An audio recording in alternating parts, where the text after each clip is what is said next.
Hey, what's going on tonight? So here we are at our Thursday night. This is a double whammy tonight. We're going to do some stuff on this channel. It's going to lead up to a game on toy domination. I'm not going to mess around talking too much at the beginning here. So without further ado, I'm going to bring on the co-host for tonight, and it is toy domination. Well, hello. I thought I'd nerd up for this occasion with my damn it. You look like the lead singer of Weezer. Oh, I'll take that as a compliment. Oh yeah, they rock, dude. I love that band. So what's going on? What are we doing? You know what we're doing tonight, eh, Dom? I am. I'm super excited. First of all, thank you for letting me be here tonight. I love always coming on this channel. I love that the other two people we're going to work with tonight. I'm very excited to see some of their talented products and what they're doing. And we're going to talk a little character creation and development, which will segue nicely at 9 o'clock over to the Toy Domination channel. We're going to play a sci-fi game. So I'm pretty stoked. Right on, man. Well, let's without further ado, let's bring out our guest for this evening. I've seen stuff on Instagram. It's like, yeah, Killer Customs. I know it's right up Dom's alley. So welcome, STC Forge. Hey, thanks for coming on tonight, man. How's it going? Very, very good. Yeah, so I've seen your stuff on Instagram. I saw you on Toy Domination a little while ago. And yeah, so just tell us a little bit about your stuff for anybody that doesn't know what you're doing. Mostly, when it comes to toys, I'm mostly a painter by trade. So I'm really into the custom vehicles, the custom paint jobs on all like spaceships and GI Joe stuff. I'm getting into more of the scenery aspect. I used to do a lot of that when I did wargaming in a previous existence. But yeah, so now I'm getting into more of the buildings and the scenery and stuff like that. Well, and then I saw too. We're just waiting for the other guy to show up, but I pulled some pictures off your Instagram here. Yeah, that's from so we have in St. Louis. I'm in the Midwest, and we have a great toy show that's runs 8 times a year. And so I set up there mostly to display stuff because honestly, when you tell something a custom kit's 125 or 150 bucks, they kind of do it. But I set up there and I sell mostly what I sell now is resin accessories and terrain and stuff like that. That's awesome. Hold on, wait. Can you pull the picture up? I wanted to be. I'm wearing these glasses for another reason here. Pull the picture up. Oh, okay. Sorry, I'm gonna bring Pirates in here. Better late than never. How's it going, guys? Good. Here we go. Okay, ready? This is the appropriate reaction. Oh my God! So that's the appropriate reaction they have there. Amazing stuff, man. Well, and I love the color scheme too. Like you've got it's kind of like a sci-fi, post-apocalyptic kind of a pastel sort of color, and I think that stuff really pops when you're into that genre. Yeah, I love what what they call the utilitarian colors, like a teal blue or a cafeteria green. Well, you're the rust. And you're obviously reusing, I love that Batman tumbler you've got there, and I see a few little GI Joe vehicles and some what's that? It's a lot of Chapman and Lennard vehicles. Those one, because they're so plentiful, and you can get them fairly cheap. And then when you customize them, it's if you screw it up, you screw it up. But so yeah, there's a couple Halo or Chapman vehicles in there. Yeah, there's the tumbler, some tanks. I'm working on a couple of the Legacy Millennium Falcons right now for a customer. Nice. I'm working on my Space 1999 Eagle 1. I've shared a couple pictures of that on our little group. I'm calling that the Bumblebee. And so, yeah, everything there is sitting on basically one of my landing platforms, which is a 3-foot by 3-foot play set where the top and everything removes so you can play on the inside of it also. Nice. The doors open up. I originally built it just as a display piece, but I've gotten a couple requests to make a few of them. So and everything we're looking at here is this is all potentially for sale, or everything I make is for sale. I'm an artist by trade, so that's how I kind of make my living. I say most of the stuff, the vehicles don't really sell they're because they're priced for the time that I have in them. So I usually mostly use those to display now all of my wooden buildings and stuff like that. So When I'm kind of going the Empire Toy Works route where the vehicles are the accents to what I'm selling. Nice. And we talked a little bit before, so you're hitting up all these Joe Cons, toy shows. Like you must have a pretty busy schedule. Like, I try to hit on my I'm an art like I say I'm an artist by profession, so my job is pretty intensive as a production artist. So I get to as many as I can. Thank God they're on Saturdays and Sundays when I can get out for a few days. yeah, no doubt. And the one that I was looking at, and I'm a sci-fi guy, Mm-hmm. so when I saw this, I was like just blown away, man. Yeah, Like, that's everybody's favorite. And the irony is that that's an Imaginext vehicle. is it really? Yeah. Yeah. I was trying to figure out what the heck it was, and I couldn't. Just it wasn't on my radar. It's it comes on the Sci-Fi Rover, the big red, white, and blue. It almost looks like a shopping cart. It's so big, but that comes on the back of it, and I think I've got a couple here that are still I have still been painted up yet, but I find those for a couple bucks at yard sales and stuff like that.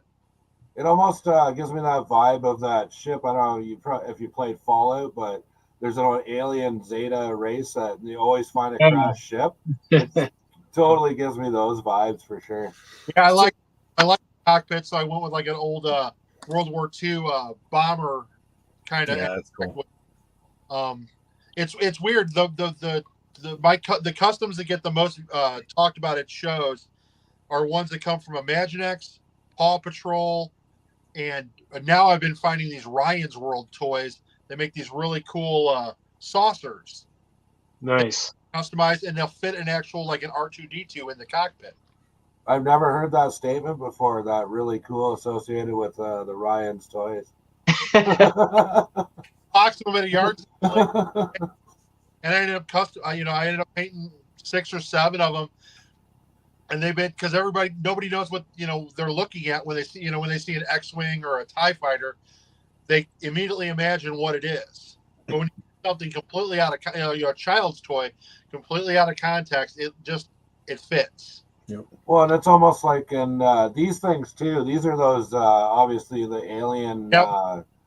Whatchamacallit, Lannert has the license for that now, and I've grabbed a few of these and painted them up too. But these things are like so cool. I really like the walkers. Even some of the I didn't send you over some of the Titanfall Funko Pops are perfect for 3 3/4 because they're about 6 inches big, and they work perfectly. Standing next to a human sized figure as a load lifting droid or something like that. Yeah, and you like when I was looking at your Instagram, just the variety of things that you're doing here, like this robot. I love this robot too. Yeah, when those came out to the dollar stores, I picked up like 20 or 30 of those. Yeah, I kind of thought right now, like around me, we've got the Gundam action figures in our dollar stores, and I think they're $4.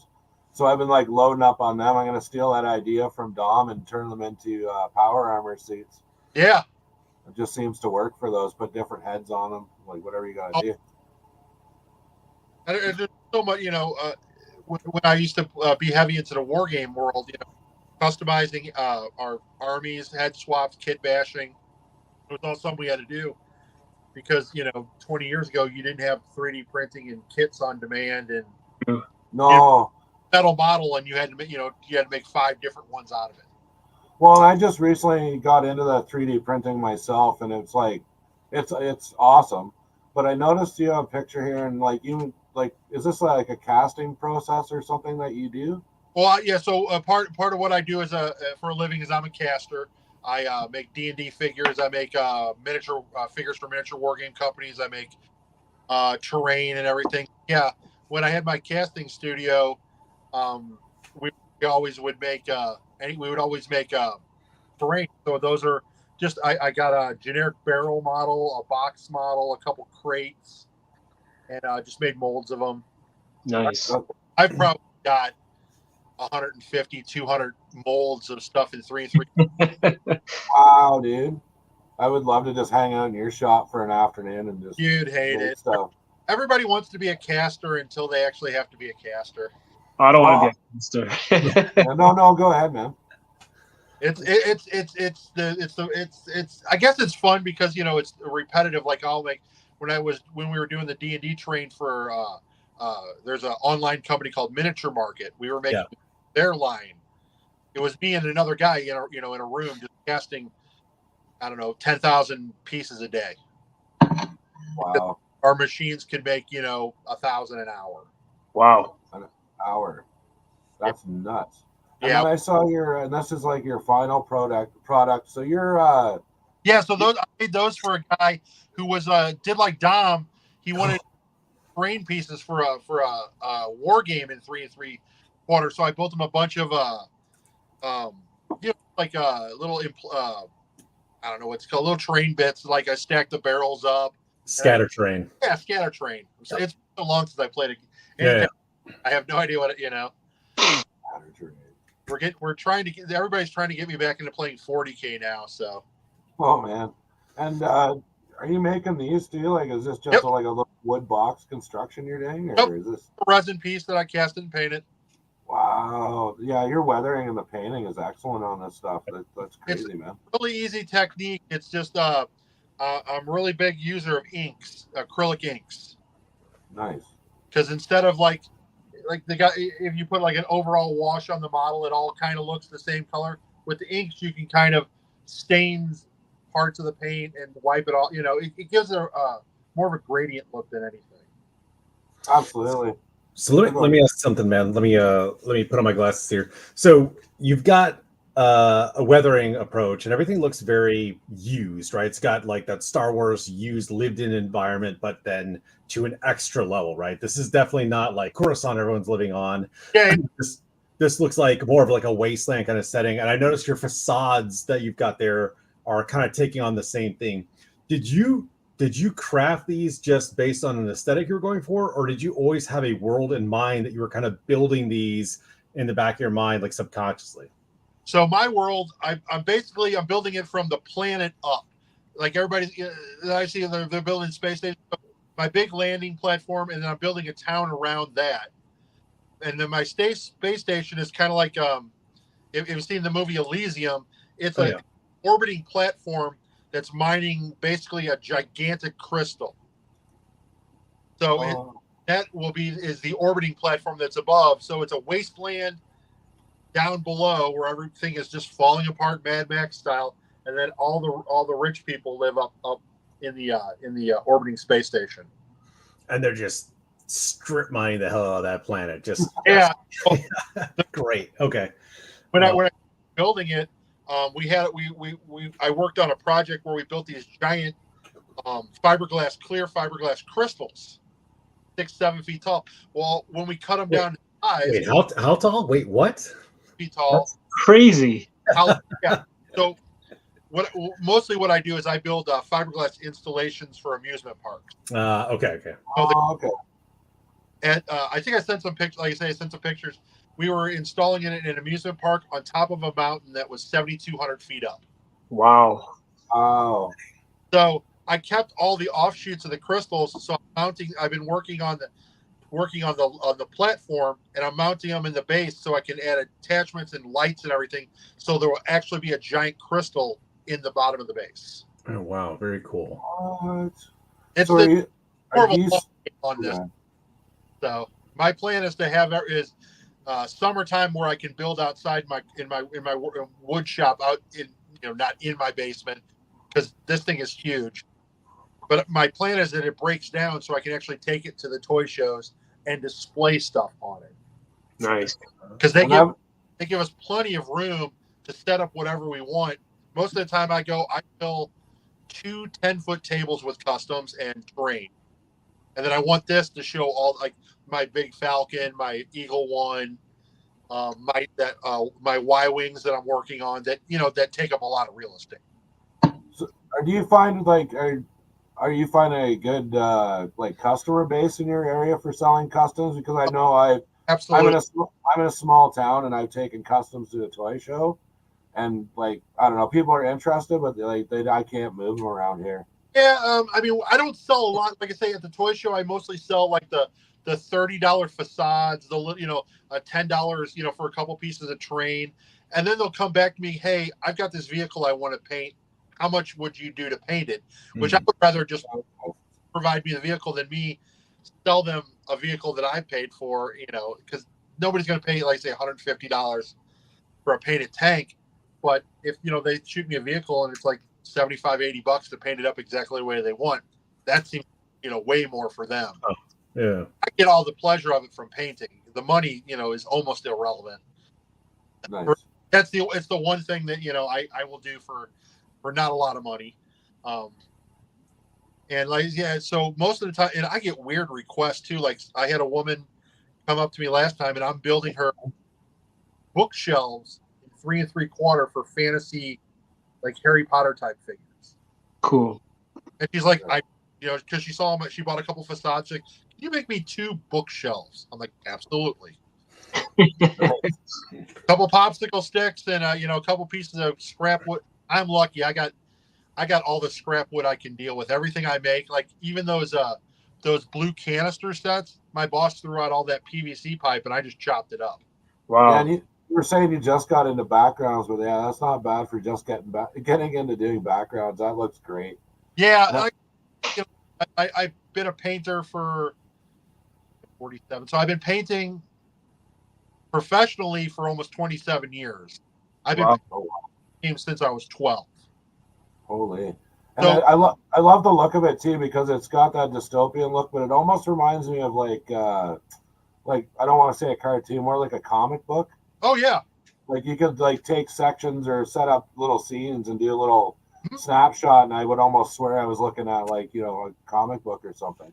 Yeah, I mean I make it so it's totally posable and movable, and if you don't want to lock it down, and people who like Dom who play war games, they need a whole bunch of different things in different spots. Yeah. That's awesome.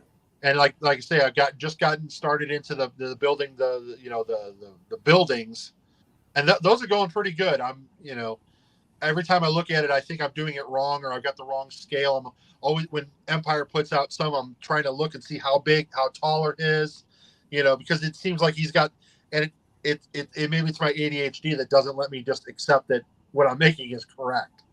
Yeah, and it's like got definitely like that rust and stuff. Like it's, Mm-hmm. I would be able to look at your stuff and say, hey, that's STC Forge. Like you've definitely got a style to what you're doing for sure. Caution stripes. That's why caution stripes. Yeah. You can never go wrong with caution stripes. I just buy rolls of the tape. Yeah. And the weird thing is, like, if you see it on a vehicle, it's generally hand painted. If you see it on a building, it's kind of masked off, but I kind of screw with it a little bit. It's I got that from painting orcs when I was Oh yeah, sure. Figures, you got to learn how to do stuff quickly.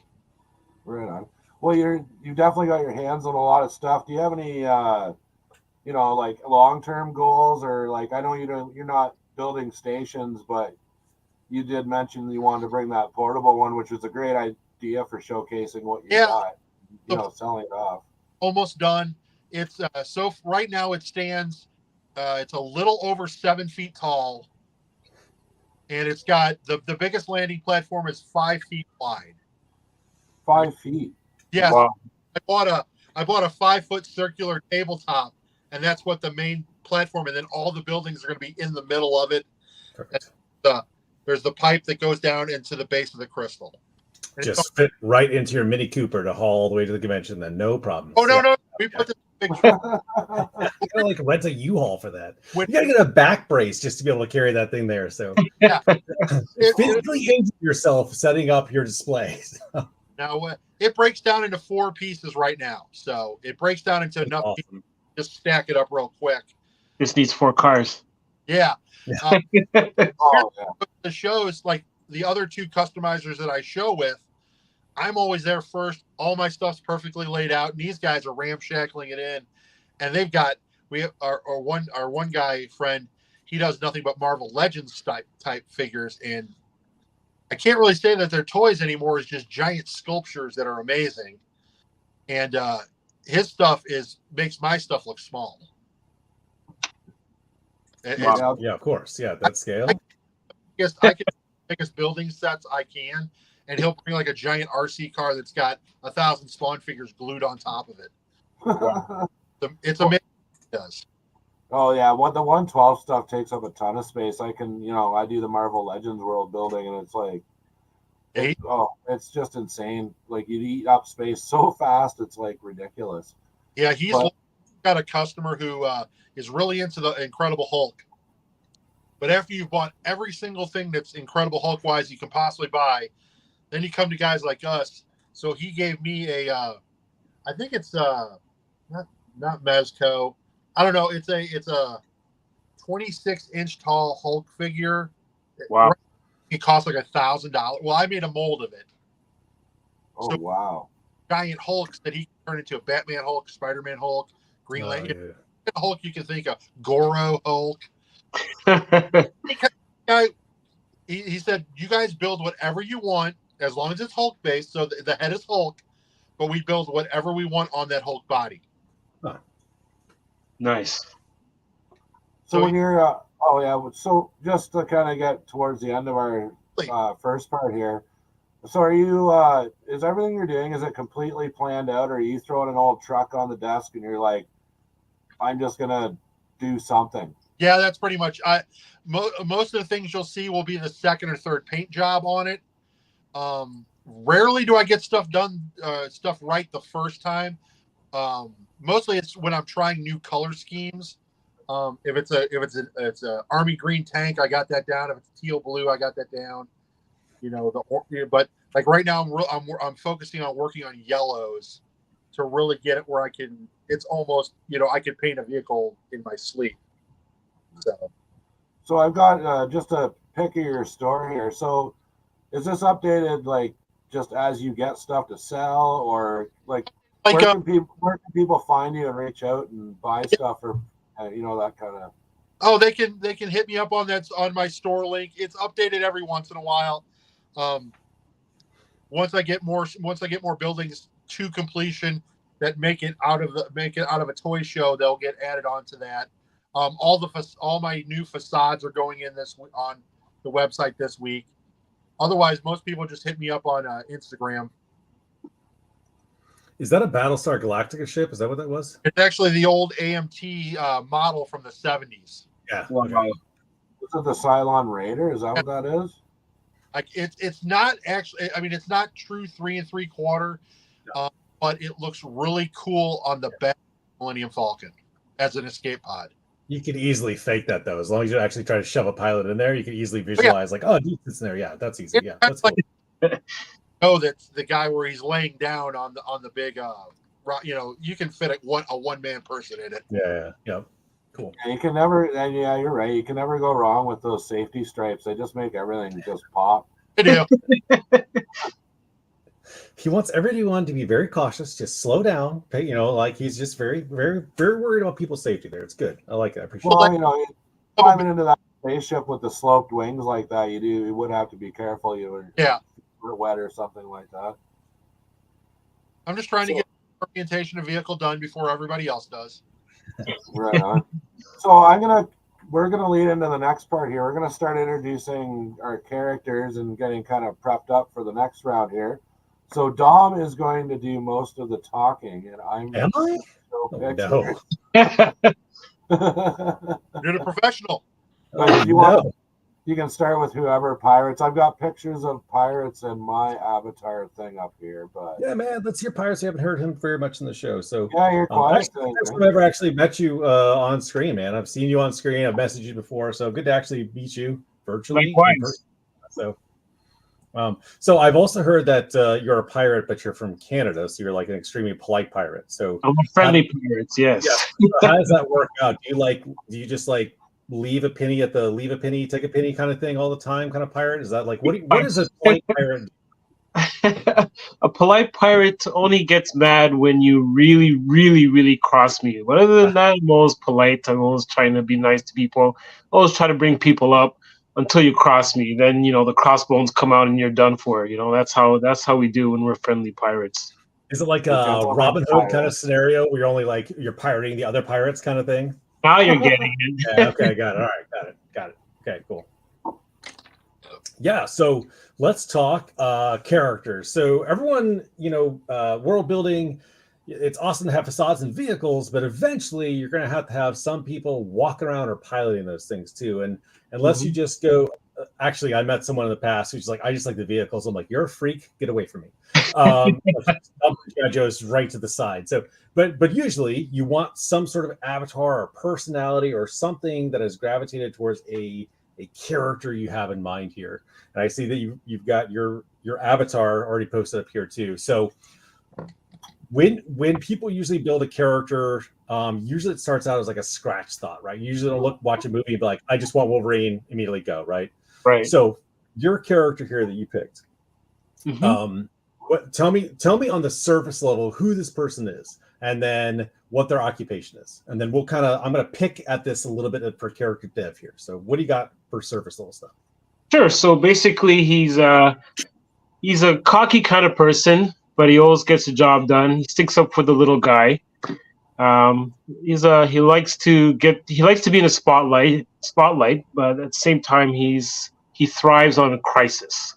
Okay. And so basically, what he does for a living is he's a test pilot / astronaut. And so, yeah, I've created a whole backstory for him and everything. And that's basically what I do with my characters. Because unlike most people who just like you said, just like to go gravitate towards the iconic characters and just go off of that, I actually like to build a whole backstory around my character. So, yeah, so Cyberdark 22 is his nickname. So it's a combination of like a digital part of his name, which is the cyber part, and the DURC are his initials, and 22 is his favorite number. So that's how Cyberdark 22 came about. And like I said, he loves Crisis, and even though he's cocky, most people respect him because of the fact that he always gets the job done. And he doesn't matter how risky it is, because he is a thrill seeker, so he will dive in there. He'll be the first one to volunteer no matter how dangerous it is. So kind of a adrenaline junkie thrill seeker. Exactly. And he's so off as well. What so when you read or watch movies or anything like that, what kind of trope are you like? What other fictional character can you imagine mixing with this guy as like a term of reference? He's like a combination of Maverick and Han Solo. Yeah. Okay. Cool. Yeah. Han Solo's cockiness turned up to like the more abrasive level. Right? Exactly. And then the Maverick hot dog piece to it too. No, that's cool. Awesome. All right. So we're gonna go surface level on each of these, and then we'll go back and kind of deep dive a little bit too. So, who's our next character here? Do you have one? You have one STC Forge? You can hold it. You can bring it up to the camera. Or... Nothing. Oh, I've been in a paint booth for 12 hours. Man, I have to I don't know if you can see, I have the wire still plugged in from work, and I'm like slowly trying to decouple them to unplug for my job. Yeah, so my work is like amped up a lot. So coming here is like a I don't have to think about operations and nonsense. So okay, so Forge, let's impose something on you then. You're going to play a game here shortly. I don't know if you're aware of that. Yes. You're going to have a character that's in there too. Let's take a surface level trope to imprint onto this character. What are you reaching for here? What's your go-to? Mechanic. Oh, nice. And then so that's profession. Always good right off the bat. And then let's pick some personality types. Let's pick a Bane and a Boon, a positive and a negative. Negative would just be cranky all the time. And the positive is he can fix anything. Okay, great. Yeah, I'm just describing myself. Yeah. So that's funny. Both of you picked basically gets the job done, but bad attitude. Like both of you kind of have that same very different. One's like cocky and abrasive, the other one's like cranky, but both of you can be reliable to get it done too. So the best worst employee. I really want to fire this guy, but I need this job done. Yeah. So okay, mechanic. So a mechanic is a very utilitarian position, so very useful. useful in adventures too, right? Like Yeah. you've always got someone who having to do repairs in these ships too. So he has that profession background. We know his personality. What has he already dealt with in his past? Like what big events has this guy already gone through? Like, for an example, he's been through a war, he's survived a famine on a planet, he has lost his family. What is a big trauma moment from his past? Well, we'll do the Firefly one. He's the last survivor of his entire platoon. Nice. Yes, the brown coats. Awesome. He's the one that's got he's got what's a survivor's remorse. Oh, okay. Yeah. Survivor guilt. Oh, yeah. Great. Okay. Awesome. Okay. So you've got the personality, you've got the profession, and you've got some sort of traumatic event. The next things we'll get after we get to Rad too, is we're gonna start looking at motivations. Like one of the biggest factors for having a character depth is like, what's their motivation? So you don't want to be the classic D&D character that's sitting in the corner with the hood pulled over I scowl at everyone over my mug. Like, all right, I guess I'll go talk to you. What do you want to do? I don't want to do anything with you. It's like, why did you come to play a social game, right? So you have to have some sort of motivation as well. So keep that in mind after we talk to Rad with his character. So I haven't ruined a planet in ages. That's pretty good. Famine is actually one of the 4 horsemen of the apocalypse. He's been taking a break. I thought we were going to see a lot more famine in 2020, but he took a break. So, okay, Rad, who do you have? Who are you playing? All right, I got my avatar from my world. It looks just like you. Oh yeah. You can tell it's in the face. Who's this bad boy? So this in the galaxy, his name is Nadon Ren, which is like an old play on my name, and it's supposed to be a formula for creating your Star Wars character name.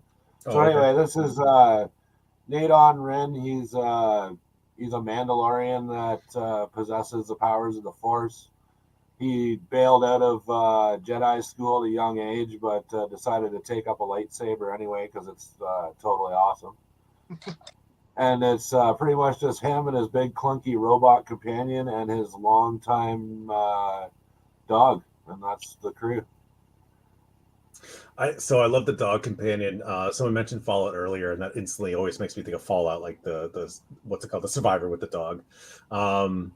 Okay, so what does he do now? So that's he's left, he's got his companion. What does he do now? Is he just kind of a wanderer, drifter? Does he have a purpose in your galaxy? And in the galaxy right now, he started out as a bounty hunter, and then he wasn't really he didn't like kind of the jobs he was getting, and didn't really sit right with him. So now he in exchange for like fuel and things like that, he's just kind of an adventurer. He goes around. If he can make a few bucks here and there, great, but he will like step out of his way to like help other people, even if there's no reward involved. A wandering Ronin, then. So one of my favorite character types that fits that trope is Usagi Jumbo, right? Like he's got a very strong moral compass, but he just kind of wanders around his area and bumps into threats or has to deal with stuff or reacts to his world.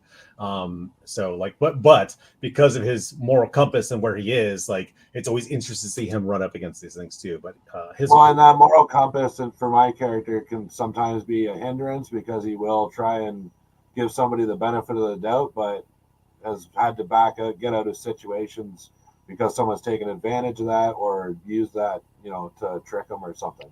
So a little naive then? Yeah, I would say maybe a little naive. So it's always great to have a character that has balance, right? Like they have this positive trait and they have a negative trait. So like when you're role playing or you're writing, you want to try to play towards that negative trait too, because it shows like too often you want your character just to be the Superman or the Captain Marvel, right? Like the invincible, no flaws. Like I can just walk through any problem there. I always make the right decision. I always say the right things.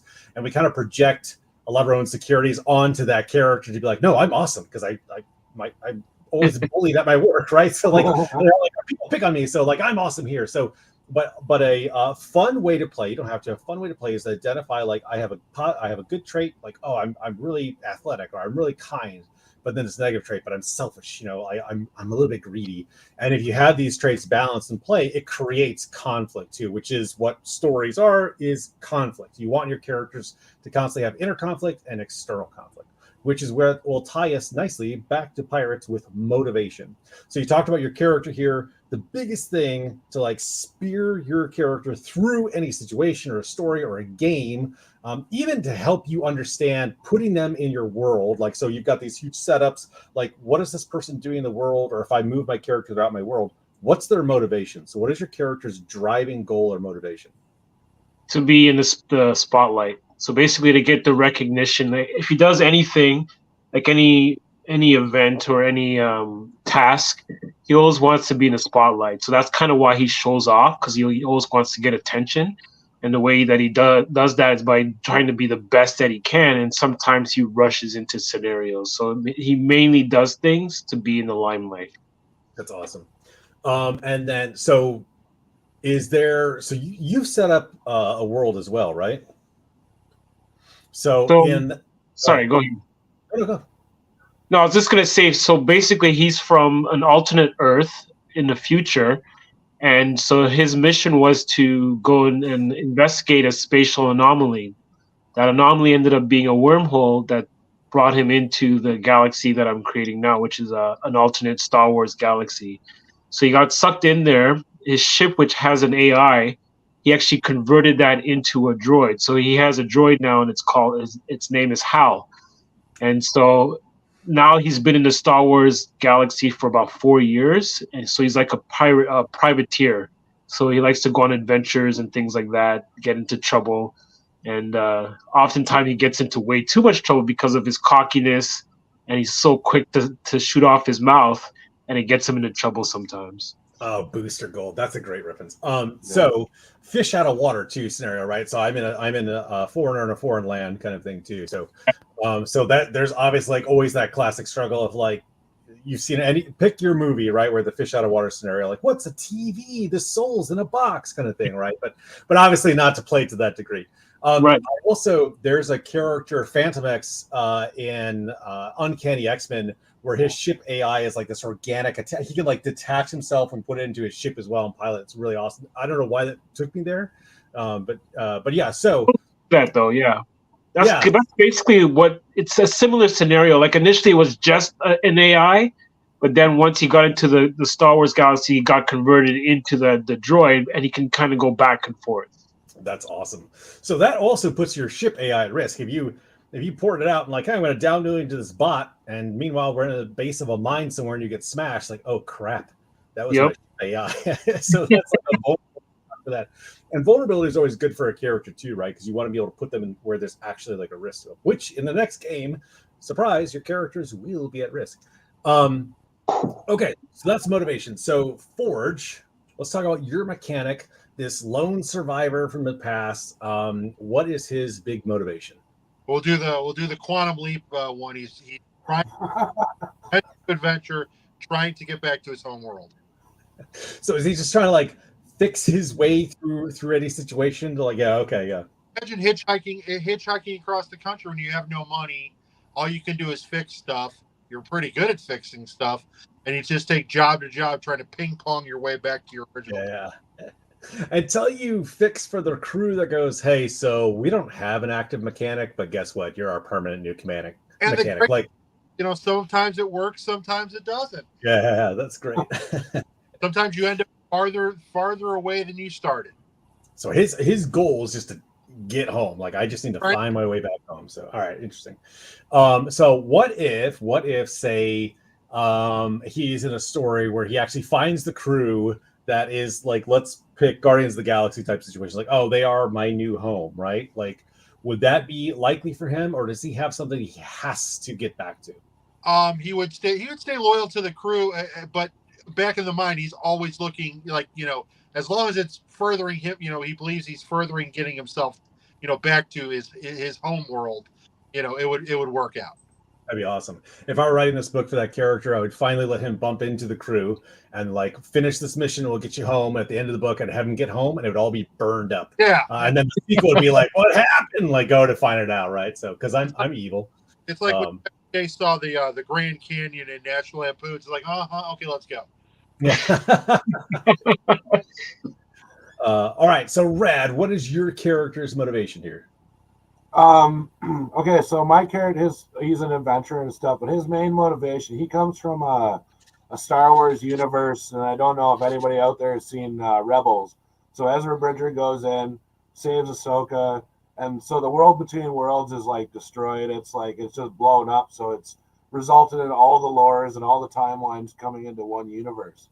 Nice. So the catch is this big droid that my character hangs out with is constantly telling them that things aren't right and things happen a different way. No, none of the organics in the galaxy can even remember this. So he's trying to follow up leads and figure out within his other adventures. It's kind of like it's like a sub adventure. It's his long term goal. But he's trusted this droid since it basically raised him. So he has really no reason to question what it's saying. He's baffled as what's going on. It's a man in a high tower kind of scenario there. Like you've got this overarching multiverse problem, but meanwhile there's Nazis and Japanese Imperials execute people in the street too. So you got to just survive that while trying to piece together the other reality. That's awesome. So does he run into other people that also like understand there's like holes in the time fabric or multiverse fabric as well, or is he just kind of a lone self-actualized kind of person? Well, he has lots of like contacts throughout the galaxy, and like I said, he only knows what the timeline exists right now, what's going on there. So he's got lots of contacts throughout the galaxy, and they help him kind of get where he's going, get little missions. They tell him who's in peril, like those kind of things. So that's his connection throughout the universe. And then so the rest of that, I guess, to answer that question would be, I don't know. No, I don't know. That's good. No, leave it like that. But, so one of the awesome things of storytelling is you can leave blanks for stuff like that too. Like, well, and that's what I do too. Like I've like got things sort of mapped out, but then I'll be like, oh well, that can't happen. But I was gonna say too, when he goes out on these adventures, he will find artifacts that are kind of out of time. Like he'll find like maybe someone's skeleton or something, and it's like, well, wait, like who is this person? They're like doing this right now. Like he finds little clues and hints that other things have happened. The realities that seep through. Yeah, that's awesome.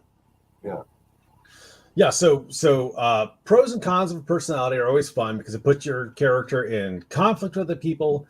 Motivations are big, and then usually there's some sort of resolution they're trying to seek, right? So like it could be internal, it could be with somebody else too. There's a really terribly named game, but is really interesting mechanic. And again, this is like deep nerd RPG stuff. I've never played it, but I read it and I was like, this is fascinating. It's called The Hill People, which is like terrible name. And the cover is like this like washed out brown with like faded gold print, and it just looks ugly. Like you would pass by this, you probably just throw the trash just out of spite of how unattractive it is. But one of the mechanics is that while you're building a character, you do a collaborative process, and you can do this by yourself too. You could build a character in phases and then build other characters as well, if you cared, right? Morty. So you pick your character in a profession, just kind of like what we did, but then you ask this character's question, like, okay, who has something this character wants? You're like, oh, interesting. Well, Bob has something that I want, and it's respect. Like I want to earn his respect, but Bob won't give it to you.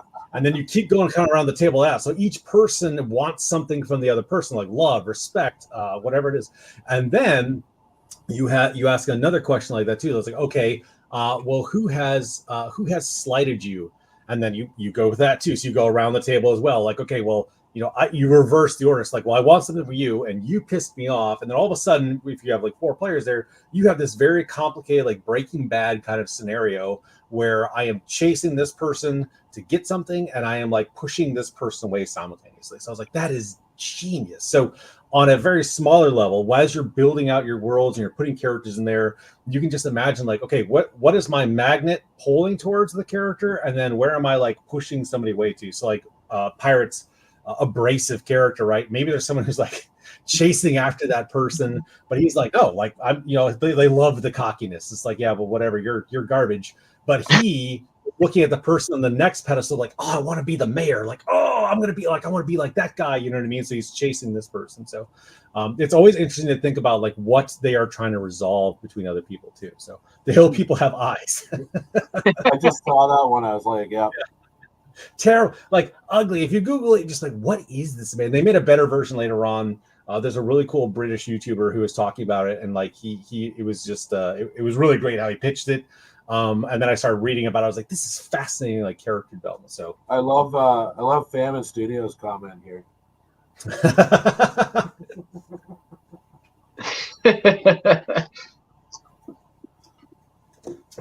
So that's all I really got. Like that level of like, what's my character's motivation? What's their background? What's something in their past that led them here? What's a goal they're trying to achieve? And then a pro and con of their personality. That you bundle that alone into a character, you'll have a very solid character you can put into your world. And not all the people that you put into your world building there need to have that depth, right? A very general, like the NPCs, the ones who just like fill the spots in there. If you just think like if you've got a barkeep, for example, or if you've got another mechanic somewhere, like very just simply like when I make someone like, all right, what is this person? Well, this guy is just working on the space station, right?